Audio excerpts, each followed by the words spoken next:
Good afternoon, ladies and gentlemen, dear colleagues, and welcome to this session on the past and future of MediPIET as a regional field epidemiology program and network.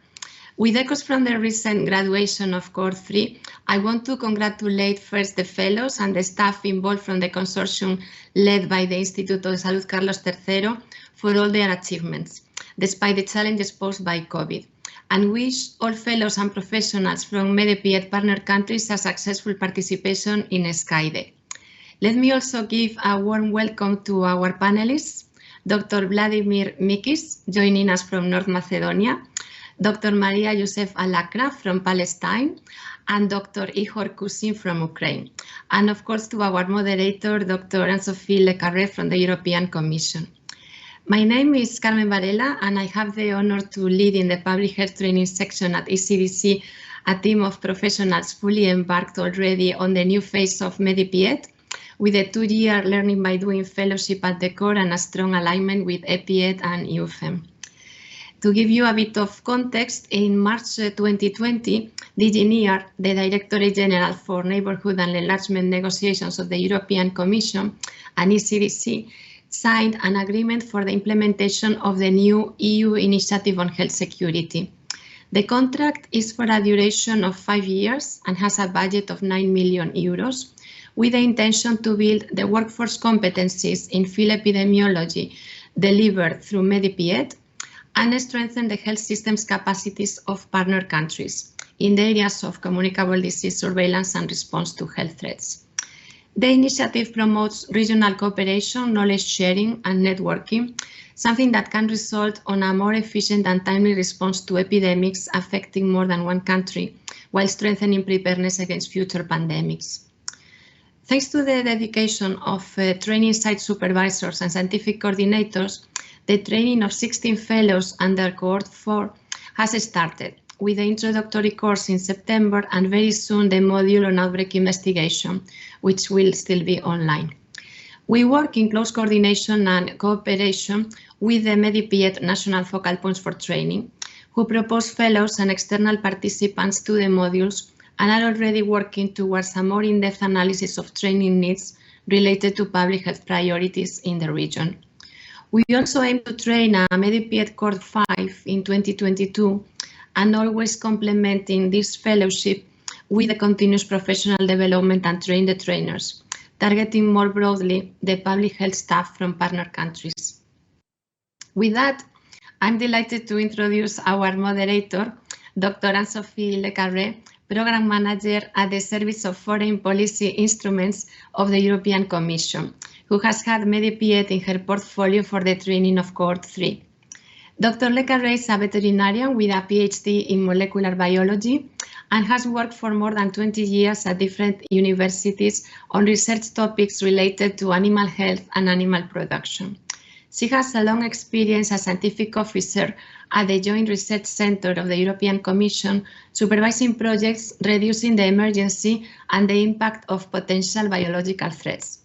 One of those projects was MediPIET, funded by the CBRN Centers of Excellence Initiative under the Instrument of Stability and Peace of DG IMPA, formerly called DG DEVCO. Anne-Sophie has been a member of the MediPIET Steering Committee and the Scientific Advisory Board since the establishment, and we are very grateful for her continuous support and for joining us today in the moderation of this session. Anne-Sophie, welcome, and please, you have the floor. Dear Carmen, thanks for the kind introduction. Good afternoon, ladies and gentlemen, dear colleague. Yes, I am very pleased to be here today to moderate this session dedicated to MediPIET. As mentioned by Carmen, I have been involved in this adventure almost from its start, right after the 2013 ANSI meeting where the concept was drafted. As a scientific officer at the Joint Research Centre, I was able to follow the pilot phase from 2013 to 2014 with the development of the MediPIET guide. The MediPIET guide defining the exact content of the training module, as well as the condition to be a training site welcoming the MediPIET fellows, together with a prerequisite for being a fellow. I've been able to see a progressive number of training sites being raised as MediPIET training site with an increase of the total number of fellows in the successive cohorts. It was, and it is still today, a very nice project able to train and unify people simultaneously. As you know, this network involves 18 countries that you can see on the map, surrounding the Mediterranean and the Black Sea countries, the Black Sea, bringing together the Balkan, North Africa, Middle East, and Black Sea. 3 countries from the EU were actively involved. But Spain was particularly in the league, steering very well the project with the supervision of France and Greece during steering committee. Later, experts from other countries joined the training modules as facilitators, and it was nice to see the EU family gathered with its neighborhood. The consortium has organized 3 annual scientific meetings. The first in North Macedonia in 2015, the second in Morocco in 2016, and the last one in Belgium, Brussels in 2017. That was really very nice moment each time. After that, it was decided the MediPIET annual meeting will be a side event of ESCADE. But since the pandemic of COVID-19 hit us, there is no longer possibility to meet face-to-face altogether. But today, this virtual meeting will allow us once again to see each other and to hear the point of view of different stakeholders.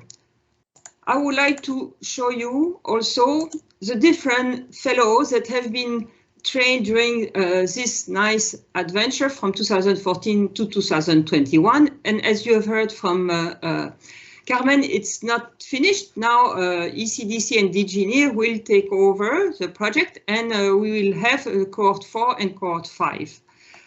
So today we will hear the opinion of a MediPIET national focal point, as well as one from a former fellow. They are coming from 2 different geographical areas. So now I would like to invite Mrs. Maria Yousef Al-Aqra from Palestine. Mrs. Al-Aqra acts as a head of international cooperation at the Palestinian Ministry of Health for more than 15 years, and she is an advisor to the Ministry of Health for International Affairs. Mrs. Al-Aqra served earlier as a lecturer at National University. She is a PhD in international relations and diplomacy, and Mrs. Al-Aqra is the national focal point for MediPIET in Palestine. Mrs. Al-Aqra, the floor is now yours. Thank you, Dr. Sophie. Thanks, Carmen, colleagues, friends, ladies and gentlemen. Really, it's a great pleasure for me to be given this opportunity to talk about MediPIET program in Palestine, its current status and future. But before talking about MediPIET program, just allow me to give some hints about the health system in Palestine. The population in Palestine counts as 5,100,000 plus, both in the West Bank and Gaza, with 59.9% in the West Bank, 40.1% in Gaza Strip.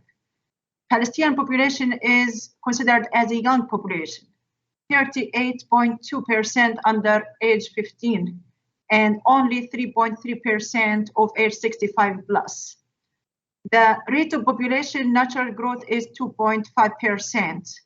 And in Palestine, we have 749 primary healthcare centers, 87 hospitals, both in West Bank and Gaza Strip. The human resources serving for health count as 14,009 personnel, 1,483 GPs, 875 specialized physicians, 169 dentists, 477 pharmacists, 3,894 nurses, 468 midwives, 1,928 paramedics, and 4,714 administrative staff. The life expectancy in Palestine is 74.1%, with 73% males, 75.3% for females. The crude birth rate per 1,000 population is 25.5, and the crude death rate per 1,000 population is 2.7. Allow me as well to highlight some hints and some highlights in the national health strategy. Our vision is comprehensive, integrated, high-quality health system towards sustainable enhancement of health status, effective responsiveness to crisis and health needs. And the main pillars of our national strategy 21-23 is promote communicable and NCD management, preventive healthcare and community awareness, qualified and adequate health workforce, institutionalized quality system, comprehensive health services for all towards nationalization of health services, promote good governance, institutionalized development, and financial protection against health costs. Actually, the national health strategy is based on the national policy agenda, which is issued by the cabinet. The main pillars of the national policy agenda is nationalization of health services and quality improvement, develop and reform health insurance system, equitable access to healthcare services, enhance financial sustainability, strengthen emergency services, emergency preparedness and response to any health risks, strengthen SRH and community health services, capacity building of health workforce, preventive healthcare, health awareness, implement family practice, and enhance communicable disease and NCD management. Here we see that the MediPIET program objectives match fully the objectives and the pillars in the national strategy and the national policy agenda with respect to capacity building and with respect to the communicable disease management and control and prevention. MediPIET program in Palestine is a need. Palestine participated in the program since its beginnings as external participant in different modules. We got more than 39 trainees for the different modules. Then Ministry of Health in collaboration with the National Health Institute of Public Health was appraised for training site in 2015. Palestine Ministry of Health recognized as a training site in 2017 by the MediPIET Scientific Advisory Board. And then we were eligible to participate as fellows. 2 fellows participated in cohort 3.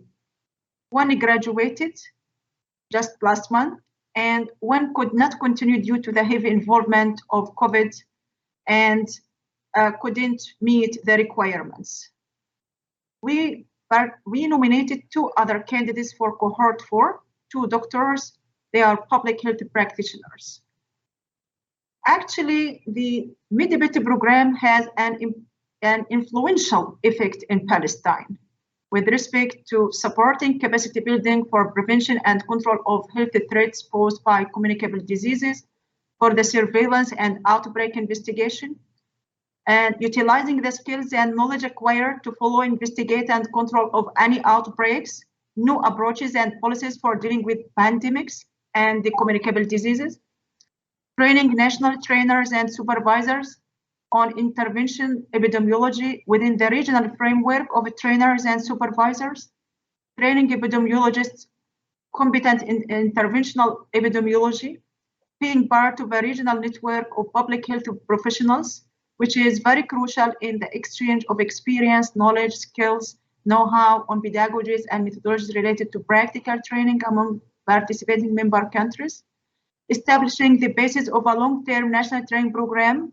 aimed at creating public health workforce with the necessary skills in intervention and field epidemiology. In Palestine, we are aiming at having this program as sustainable and to institutionalize the training program and to be part of the continuous professional development. And aiming at having more TOTs and having more trainees. Then we'll utilize the fellows can serve as trainers for their colleagues.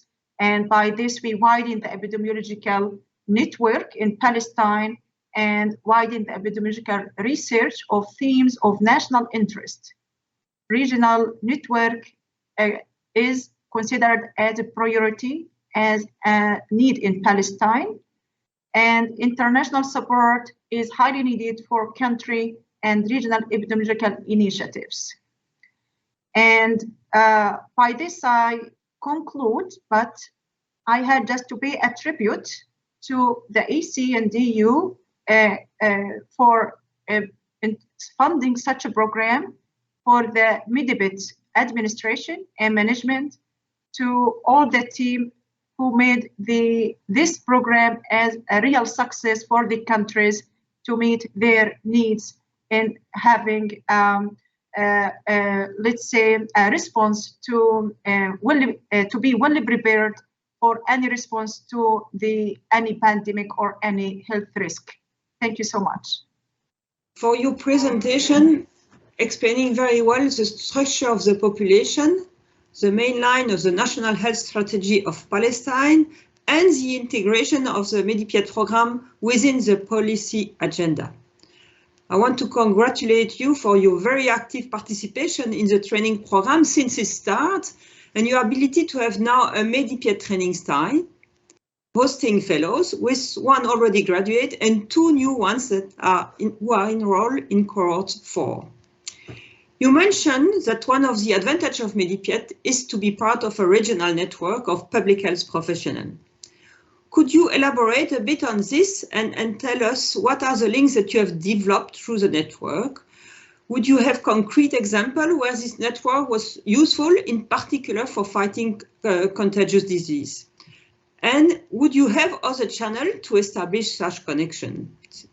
Yes, Dr. Sophie, actually, as I mentioned, that is networking is very important. And here all the different countries, members of the MediPIET network, let's say from EU, non-EU, from Balkan countries, from, Arab countries as well, the Black Sea, all of this, the integration and of fellows and participants with each other allows for the exchange and dissemination of information and the skills and policies and approaches of dealing with the epidemiological concerns in different countries.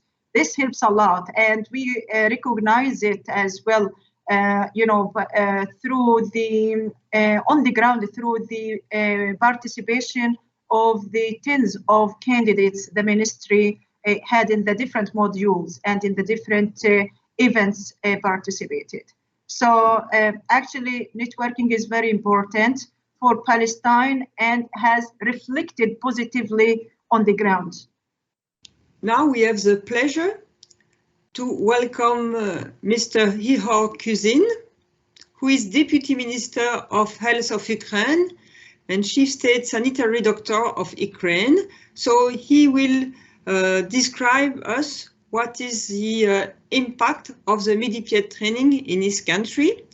So Dr. Ihor Kuzin, the floor is now yours. Dear colleagues, good morning, good day to you. My name is Ihor Kuzin, and I am a Deputy Minister of Health of Ukraine and a Chief State Sanitary Doctor of Ukraine. And at the same time, I am a national contact focal point on the MediPIET project in Ukraine. I am so grateful for this opportunity to present the experience of Ukraine in cooperation with the MediPIET. And for the next 10 minutes, I will try to share our successes and plans for the future.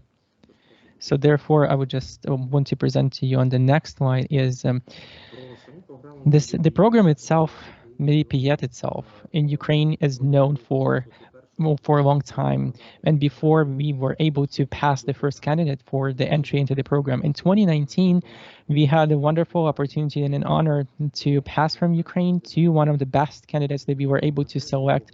And the selection for the third cohort of MediPIET, which has become the first for them, they had the representatives from the national level first. And here we were trying to follow the approach for the reinforcement of the national level and for the capacity to spread the best practices from top to bottom approach.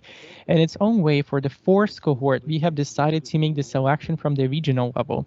Here we have a really good luck because we were able to select the best candidates ever that would present 2 different epidemiological schools and practices.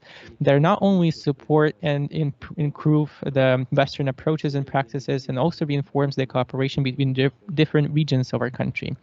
Together with that, starting from 2018, with the support of CDC Atlanta and DITRA in Ukraine, they launched 2 modules of FETP in Ukraine, especially advanced and frontline modules. We have 59 residents that have been studying or are continuing to study at this time at FETP Advanced, and 35 that have already passed the FETP frontline module of the program. Since on the MediPIET program, we've been known already before this, we were able to pass the first candidates from Ukraine. From the beginning, we had a plan on the spread out the knowledge, skills, and approaches that residents will get in the program. And in epidemiological investigation of outbreaks, responding to public health emergencies, assessment of epidemiological surveillance system, conducting epidemiological studies, in planning, implementation, and also in evaluation of interventions and others as well. Lots of activities that are really still are inspiring. They're still waiting to be implemented. Therefore, I would just like to shortly remember on and remind you on the finished field activities and received results from them. The project of the epidemiological surveillance enhancement, they have assessed the flu burden using the sentinel surveillance data, which had allowed us to understand like which kind of age groups of population are the most affected and among which the burden of this disease is the biggest. And in itself, this project helped us improve the epidemiological surveillance on flu or influenza in Ukraine. As well, we have conducted with them outbreak investigation of acute gastroenteritis and the wedding celebration in Chernivtsi regions, which is also on the border with Romania, and also botulism outbreak that's have a border with Belarus, Republic of Belarus. Based on the results on the epidemiological surveillance, the residents have found recommendations to negate the negative consequences due to outbreaks of infectious diseases, and also measures on prevention of the similar outbreaks in the future. Apart from previous remembered cases, they have conducted epidemiological research and studies as the knowledge, attitudes, practices survey towards the pneumococcal disease and vaccination among the primary healthcare doctors. Based on the results of the conducted survey and everything else, they made recommendation for making changes into the national calendar for vaccination. In its own way, the residents of the fourth cohort right now are planning to conduct epidemiological survey of the spread out of pertussis among the adult population with oblast, which has a border with Poland, which would allow us to conduct more precise assessment of the epidemiological surveillance system for pertussis and to develop recommendation on to lower the burden and incidence of this disease. The process of outbreak investigation, conduct of research, assessment of epidemiological surveillance is hard in itself. Therefore, a special gratitude to the residents for the fact that they found the efforts and the power in themselves to share their experience and all the things they worked on, including their best practices and the conduct of the epidemiological research and surveillance and outbreak investigation of communicable diseases. And as both with the healthcare representatives in Ukraine as our international partners as well. If we would have tried to really briefly assess all of the input of the program for the development and reinforcement of the strengthening of health system in Ukraine, we can also contribute just a short but not exclusive list. But the strengthening of internal human resources of capacity to respond for emergencies in public health, which is the dissemination of the best international experiences practices for the local specialist, which is the implementation of high quality epidemiological surveillance by strengthening human rights for training them in accordance and the joint cooperation with the usage of the leading best practices. We have already shared with you with all the work done in the program, but we also have high expectation for the program in the future. We would just also like to mention we are expecting for a more profound interaction with the existing FETP program in Ukraine. The cooperation with the field project of FETP where their knowledge can be really useful. The increase of the number of specialists in Ukraine that directly or indirectly will get these practices and knowledges that are given by the MediPIET program. All of this together would allow us to form in Ukraine this kind of pool or roster of specialists that would spread their knowledge among their colleagues. It was each and every one of them. Because of the spread of this knowledge and skills, we would have the reinforcement and enhancement of public health system in Ukraine. Dear colleagues, yet again, I would just like to express my deepest gratitude for your time. I understand wonderfully well how each and every participant of this session is overburdened right now. In Ukraine, we are not only facing with the consequences of the strongest wave of coronavirus throughout the pandemic, but also with the armed conflict on the east of Ukraine caused by Russian Federation, which complicates the provision of epidemiological wellness and well-being on the contact area and the nearby areas as well. Thank you so much for your attention, and I'm so happy to answer any questions and answers that you have. Dr. Ihor, we are facing a pandemic on a very large scale, we must admit. Could you explain us how MediPIET training has helped your country in being better prepared for such situation? What has been done and what would you like to see develop in the future? Thank you so much for your questions, and is as up to date as possible, really. But I would just like to have a step back from the question a bit.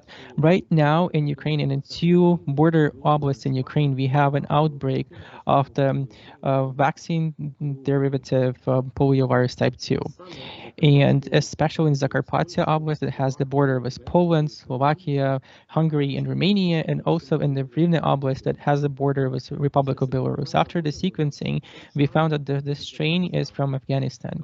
And in the past time in Ukraine, as many other countries, has opened their doors for the refugees from Afghanistan, they were looking for shelter.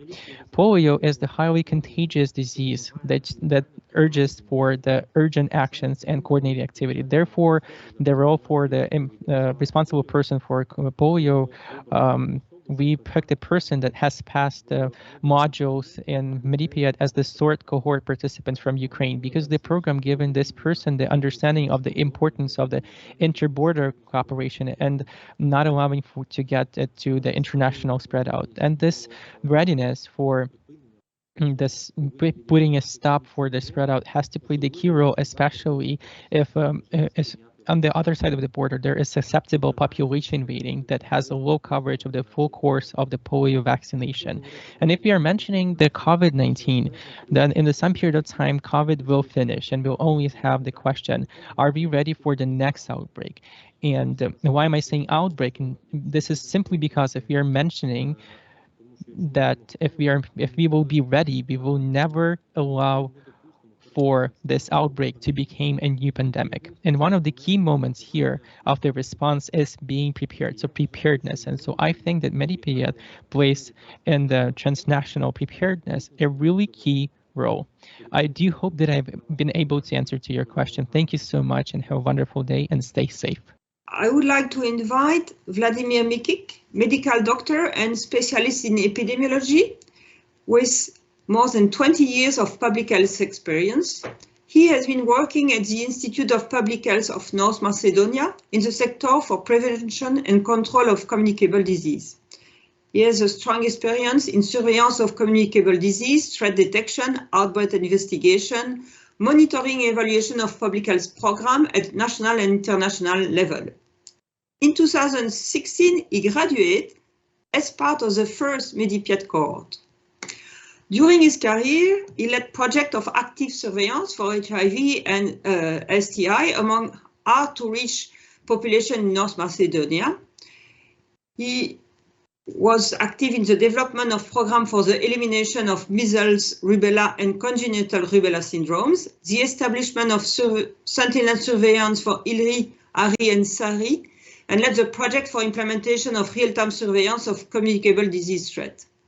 He was a national focal point for ECDC for threat detection, and since 2019, he is NFP for WHO International Health Regulation for the Institute of Public Health. Now, from 2020, he is part of the Global Fund in Geneva as Public Health and Monitoring and Evaluation Specialist for the Southeast Asia region. Dr. Mikik, the floor is yours. Thank you so much, Dr. Anna-Sophie. It's a really great pleasure and an honor to be back again in the MediPIET family and now as a presenter on this great conference. And I'll try to reflect my experience and my perspective, or also the national perspective of how the MediPIET has influenced the strengthening of capacity for surveillance and response to communicable diseases and threats in North Macedonia, and the possible way forward in the future. So without further ado, I will go to my next slide. And since this has been already very well presented by Dr. Anna Sopi, I will just briefly mention that, as we all know, it all began in 2013 when the field epidemiology training for the Mediterranean, Balkan and Black Sea region was established and mostly influenced by EPIET. But what I would like to emphasize here is the strong country and region ownership. So all the curricula and the guidelines that were developed with the strong participation from the participating countries, and that's also including North Macedonia, and were tailored to the local epidemiological context. And this is what makes maybe the program a little bit more unique.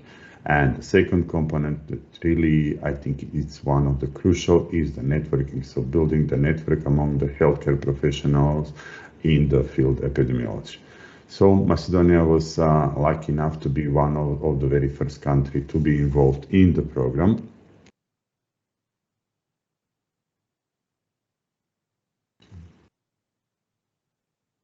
So let me go to the next slide. As I said, we started very early from the inception of the program, being part of the expert groups developing the curricula and the guidelines, and Institute of Public Health was also one of the first pilot training centers and training sites in the program. As mentioned, we were lucky enough to host the first international scientific conference of MediPIET, have been hosting and have been having fellows in each of the cohorts of the MediPIET, which is a really huge success. 4 still have already graduated. I'm one of the lucky ones, and that graduated with the first cohort, and we have 2 still in fellowship, but 1 unfortunately we had to drop out because of really heavy involvement in the COVID-19 response. So what was the outcome basically, and what was the result of this involvement in the MediPIET? When I was preparing the slide and when I summarized the previous slide, it really didn't seem that much, but the outcome, as we can see, it's really substantial. So I would just try to emphasize a few aspects of how the MediPIET has influenced the development of the surveillance systems in the country, and also strengthening the capacities for outbreak detection and investigation.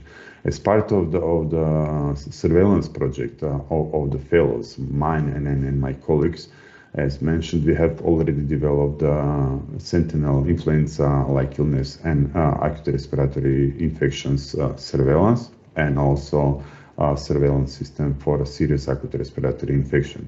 And these were now one of the main systems basically used in country to monitor the influenza activity, and was instrumental in developing the system for surveillance for COVID-19 later as well. For the first time during the MediPIET as part of the project, and now as a routine process, we already have the evaluation of surveillance system, which was, as I said, firstly done as part of the MediPIET project. In collaboration with Robert Koch Institute, and again as part of one of the MediPIET assignments for surveillance, we developed a EPITEL system for a rapid communication between epidemiologists in the countries, started using GIS for data analysis and during the surveillance, And what's also worth noting is that we always use data for actions and trying to prioritize the diseases for surveillance. And with, as part also of the fellows from the MediPIET cohort were heavily involved in the prioritization of zoonotic and vector-borne diseases exercise in the countries. And for the outbreak detection, through training skills developed by within the MediPIET and the training of trainers, we were able to cascade that knowledge on the epidemiologists at the regional and local level, develop new outbreak response protocols based on the guidelines from the MediPIET, the 10 steps in outbreak investigation, and of course, hugely increase analytical capacities for outbreak detection. Though the work is still not done, but the improvement is there.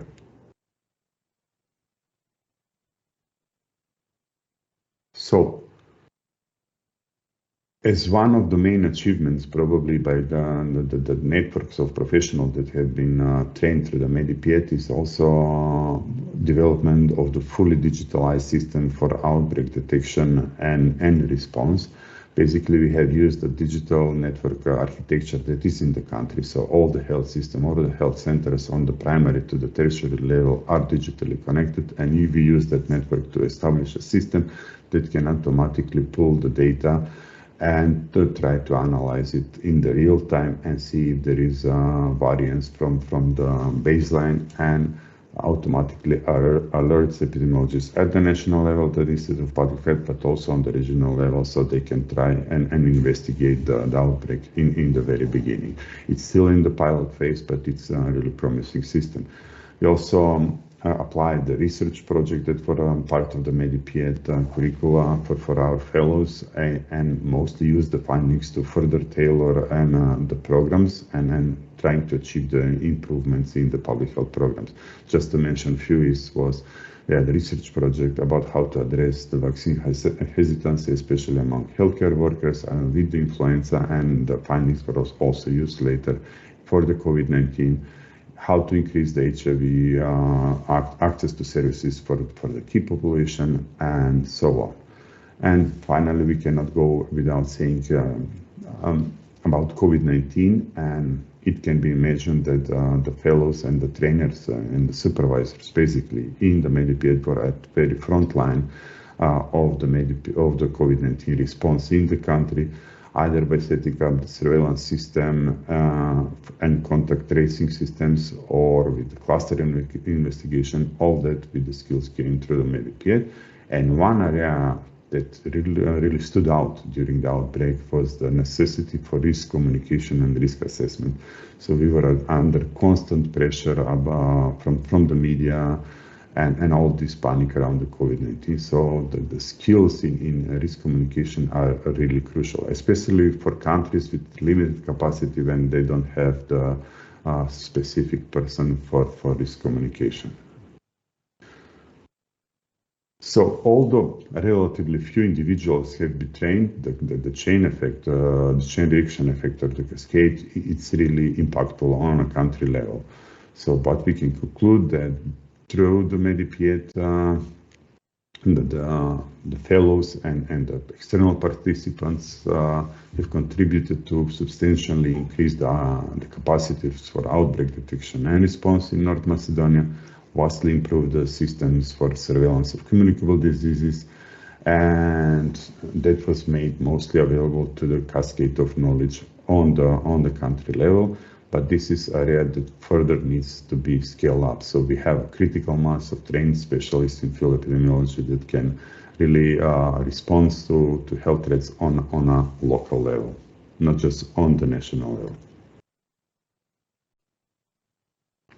So what would be the future of MediPIET, in my humble opinion? I think that we already showed from our two presentations that both in Palestine and in North Macedonia, the MediPIET has quite an influence on increasing the capacity. But as I mentioned previously, the critical mass is still not there. So we need to further ensure the sustainability of the project and find ways how to scale up rapidly. Maybe trying to find ways to increase the number of fellows in the cohorts, and although this is a costly project, but maybe some similar possibilities like member states tracking the EPIET when the countries can finance additional fellows to be part of the MediPIET. And SCADE is really a wonderful experience how we can find synergies with the EPIET fellowship program and another training programs in the field of epidemiology or microbiology in the region. And maybe we can further leverage on this by sharing some models between EPIET and MediPIET fellows. Maybe introductory course is one of ways of doing that, and having mixed international assignment. And this would help even further strengthen the network between the professionals, between EU and the neighboring countries. One of the ways that MediPIET can support this country is how we can explore maybe ways of cascade the trainings in the country with the support of MediPIET. Of course, the main share of the burden will be on the country itself, but if MediPIET can support the rollout of this, it's really useful.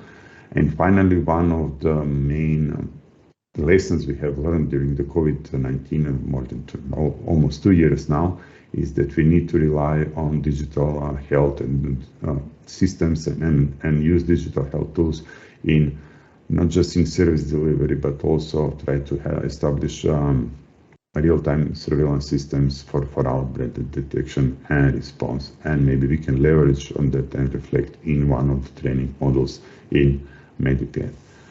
And with that, I will end my presentation and thank you again for your patience. Thanks very much, Dr. Mikik, for your nice talk, highlighting the benefits of the MediPIET training program for your country with very concrete example of improvement in surveillance system, as well as in the analysis of health data and the use of GIS. It is very encouraging to see such rapid change following the training. Now, you told us that the problem is the sustainability of such program. You know that we have now 2 more cohorts that are scheduled, but more and more we would like to rely on the country to ensure the cascading of the training. So what is the exact responsibility? What are the difficulties encountered by your country in doing this cascade of training, and how can you improve it? Okay, so thank you very much for the question. And I mentioned a few times that the cascade of training is crucial for achieving this critical mass of trained specialists. Currently, as I said, we have 4 fellows that have graduated. Unfortunately, I'm one of them, but not currently in the country, so I cannot help them now. But we have already taken some steps to incorporate MediPIET in the national training curricula for epidemiology in the country. So we further need to work on this and fully adapt the training curricula so it reflects that at least the most applied models. So models that actually allow for further epidemiologists to apply their knowledge in the field, like outbreak detection, setting up or evaluating the surveillance systems, and also the research. So we need to further work on the curricula, that's one, but because of the limited number of people that are in the country and multitasking, especially now around the COVID-19, the cascade of training was a little bit hampered. So it is up to the country that needs to take the lead, but sometimes organizing the event, organizing the people, it really takes time. So especially in this time, it's quite challenging. So again, it's mostly on the countries to cascade the knowledge, but we have seen some models with Robert Koch Institute, let's say, when we jointly organize training models for the field epidemiology, for the regional and local epidemiologists. So this, let's say, support from the MediPIET would be really appreciated there. In fully adapting the materials on the local context, etc. Yeah, thank you. So we have still 5 more years to go, funded. So we'll hope that you will reach a critical mass to ensure this sustainability. So now I would like to ask both the speaker to tell us we are now just facing a pandemic on a scale that we did not expect. And could you explain how MediPIET helps your country in the preparedness for such situation? What is being done, and perhaps what could be further developed? I know that Dr. Mikik spoke about the risk assessment and risk communication, but maybe you want to highlight other parts. So I would like to give the floor first to Mrs. Al-Aqra and then to Dr. Mikik. Yes, Dr. Anne-Sophie. You know that is COVID-19 is sweeping over the world, and Palestine is one of the countries. And you know, here is you know comes the role of epidemiologists and the public health practitioners to respond. Actually, the fellow and even the trainees, the ex-trainees who participated in the program were, as my colleague Dr. Vladimir mentioned, they were in the front line, and they are part of all the committees, the epidemic committees, even the protocol committees, and even the response as well. So the knowledge and skills, as I mentioned, that they acquired enable them just to be leading, let's say, the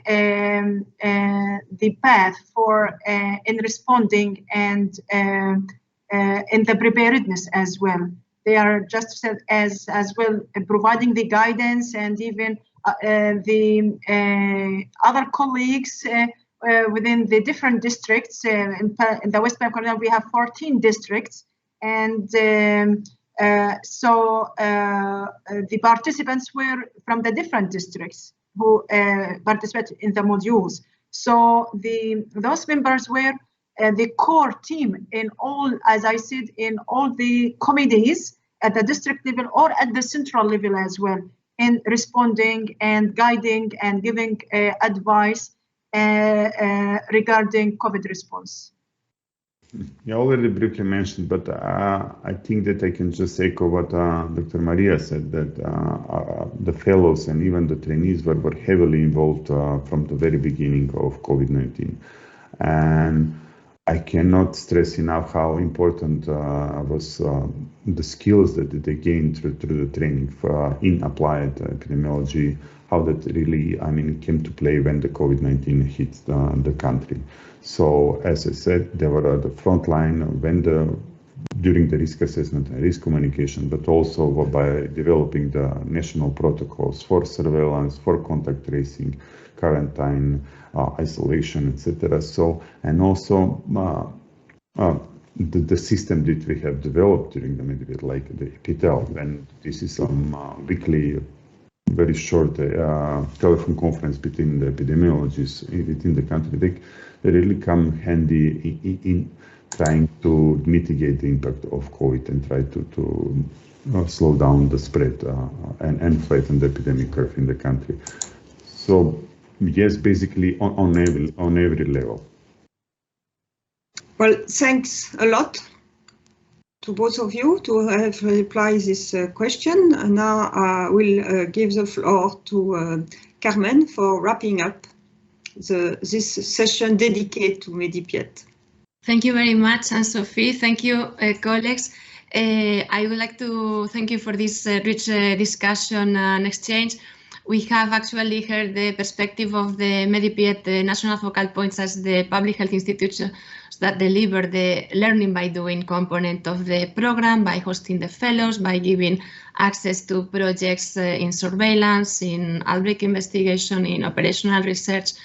The experience of an alumnus is also particularly important with the different perspectives, because MediPIET is a training program, but of course, first and foremost, is a network of professionals in different roles, and one can start as a fellow, but graduate and later on supervise other fellows, or even in the distance become a mentor in different ways and from different professional situations.